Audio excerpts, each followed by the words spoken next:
بسم الله والصلاة والسلام على رسول الله. ازيكم يا بنات، عاملين ايه؟ ايه رأيكم نعمل النهاردة بقى دكر البط المشوي ده كده تغيير بقى، بدل ما نسلقه ونحطه في الفرن النهاردة كده عملناه مشوي بخلطة لذيذة جدا، حاجة تحفة بجد. قبل ما نبدأ في الوصفة، اللي لسه مش متابعني، انا رانيا حسن، اتمنى تشرفوني في قناتي اسمها مطبخ رانيا حسن. يلا بينا بقى نسمي الله ونصلي على الرسول ونبدأ في الوصفة بتاعتنا. أول حاجة بنبدأ في الخلطة. بجيب في الكبة كده، أو لو ما عندكيش الكبة عايزة تبشري كل حاجة ماشي. بحط بقى كده قرنين فلفل حار، وانزل عليهم كده ببصلاية كبيرة. وننزل عليهم كمان بطماطميتين يكونوا حمر، طماطميتين كبار كده حمر. وبحط معاهم كمان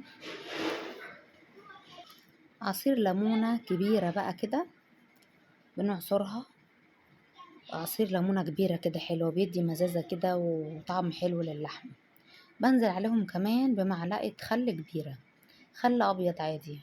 المعلقة دي بتساعد ان اللحم يستوي بسرعة معانا ويفتح كده. بحط عليهم كمان معلقة من العسل الأسمر، وننزل بقى بالتوابل بتاعتنا من كل حاجة نص معلقة. 7 بهارات وفلفل اسود وقرفة وزنجبيل. 7 بهارات وفلفل اسود وقرفة وزنجبيل. ما بنحطش الملح طبعا دلوقتي خالص، عشان لو حطيتي الملح هتلاقي البط بتاعك ينشف وعمره ما هيستوي منك. نعمي بقى الخلطة الجميلة دي، نعميها كويس. طبعا الدكر بتاعي انا غسلاه وانا بحب اقسمه كده من ظهره، ومصفياه طبعا كويس. بجيب بقى الصينية اللي هشتغل فيها، ننزل بقى بالدكر الجميل بتاعنا. زي ما انت شايفة كده، انا بحب افتحه خالص كده، بحبش اسويه سليم. زي ما انت شايفة كده بفلقه من عند الظهر. نملى بقى الظهر بتاعه كده بالتتبيلة الجميلة بتاعتنا دي، ونقلبه برضو على الوش بقى، ونبدأ بقى بالسكينة نديله فتحات كده عشان تسهل معانا التسوية، وفي نفس الوقت يشرب من التتبيلة بتاعتنا. شربي بقى اللحم بتاعه كده بالتتبيلة، حاولي تدخلي التتبيلة في كل حتة في لحمه. زي ما انت شايفة طبعا البط انا منضفاه كويس. الحتة يعني بيبقى ساعات من عند الجناح بتاعه كده ما بيبقاش نضيف حلو، فانا الحتة دي انا بقشر اصلا الجلد خالص منها. الحتة اللي بلاقي لو فيها ريش من رفيع ده كده بقشرها خالص. بنقعه بقى في التتبيلة دي كده من 2 ل3 ساعات. بعد كده نيجي بقى عندنا الفرن بنولعه يسخن كويس. بنزل عليه كده بكوبايتين من المية المغلية، مية مغلية مش مية باردة. زي ما انت شايفة كده انزل عليهم بقى كمان، بحط معاهم فصين حبهان، حاجات بقى كده منكهات تدينا ريحة حلوة كده للبط بتاعنا. بحط فصين حبهان، بحط معاهم كمان مسمارين 3 كده من القرنفل، بيدي ريحة حلوة جدا لأي لحوم أو طيور. يا دوبك ما تكتريش عن 3 4 بالكتير، لأن نكهته قوية قوي. بحط كمان معاهم بقى ورقتين لورا.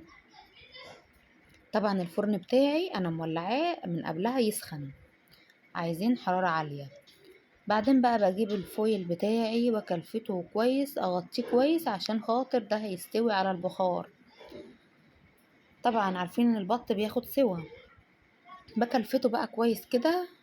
بعدين ادخله بقى على الفرن على الصاجة من تحت خالص، عشان طبعا ده عايز نار عالية انه يغلي على طول معانا. وبياخد تقريبا ساعة في الفرن على حسب طبعا.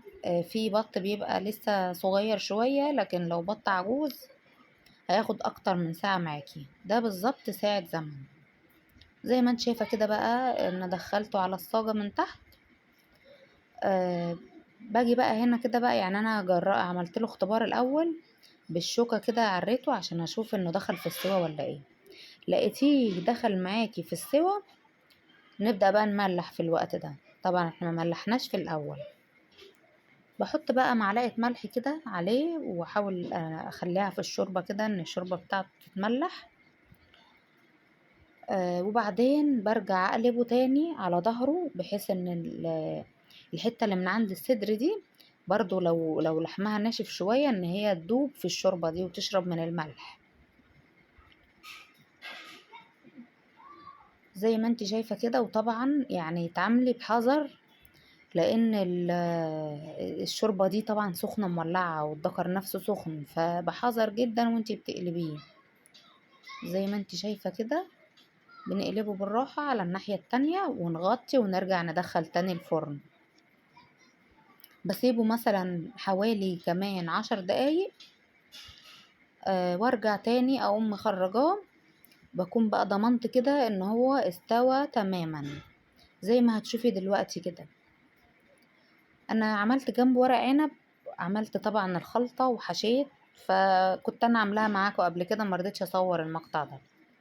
زي ما انت شايفة بقى كده انا ضمنت انه استوى 100%. بولع بقى الشواية في الوقت ده وهرجع اقلبه تاني بقى عشان ياخد بقى اللون الجميل بتاعنا ده. حمريه بقى زي ما انتي ما حابة، انا بحب اغمقه شوية لان بنحب لحمه يكون من بره كده ناشف. البخار طالع على الكاميرا كان مبهدل الدنيا. زي ما انتي شايفة اللحم استوى، الشوكة بتغرز فيه بسهولة جدا. هو خد مني الوقت بتاعه كله ساعة. زي ما انتي شايفة الشوربة بتاعته دسمة وحاجة تحفة. الشوربة دي بقى لو عايزة تعملي بيها رز بسمتي او حاجة. طبعا انا هنا كده ما كانش عندي بقى شوربة ان انا اسقي بيها المحشي. عملت بقى الشوربة دي. بحط بقى كده مكعب مرق الدجاج، وبحط عليه نص معلقة من الفلفل الاسمر، وباخد بقى حوالي معلقتين كبار كده من الصلصة بتاعة المحشي. طبعا بقى بتفرق جدا في لون المحشي. بننزل عليهم بقى بمية مغلية عشان دي اللي هنسقي بيها على طول. على حسب بقى الكمية بتاعتك تعايري المية اللي انت عايزاها. لو انت مثلا عملتي الخطوة دي ولقيت ان المحشي لسه محتاج شوربة تاني، عادي اعملي زودي شوية مية مغلية واسقي بيهم تاني. انا عارفة العيار هم دول بالظبط قضوا الورق العنب بتاعي. طبعا بقطع على وشه كده طرنشات ليمون، وبحب احط معاهم مع الورق العنب قرنين فلفل. اسقي بقى يا دوبك بيبقى على وش المحشي، يعني ما بعومش المحشي قوي في الميه، يا دوبك بيبقى على وشه، الشوربه بتبقى على وشه بالظبط. نولع طبعا عليه على نار حاميه يبدأ يغلي معانا. نبدأ بقى نهدي عليه النار، يغلي كده نهدي النار. زي ما انت شايفة كده بقى هو كده اتشرب معانا. يا دوبك بقى قدامه حوالي 10 دقايق كمان يكون استوى معانا وبقى زي الفل. يطلع بقى قدميه بألف هنا وشفا. زي ما انت شايفة الجمال ده بجد كان تحفة، والدكر بالطريقة دي يا بنات وهمي. اتمنى تجربوا الوصفة بتاعتي، ولو عجبتكم ما تنسوش تدعموني بلايك. بحبكم في الله، والسلام عليكم ورحمة الله وبركاته.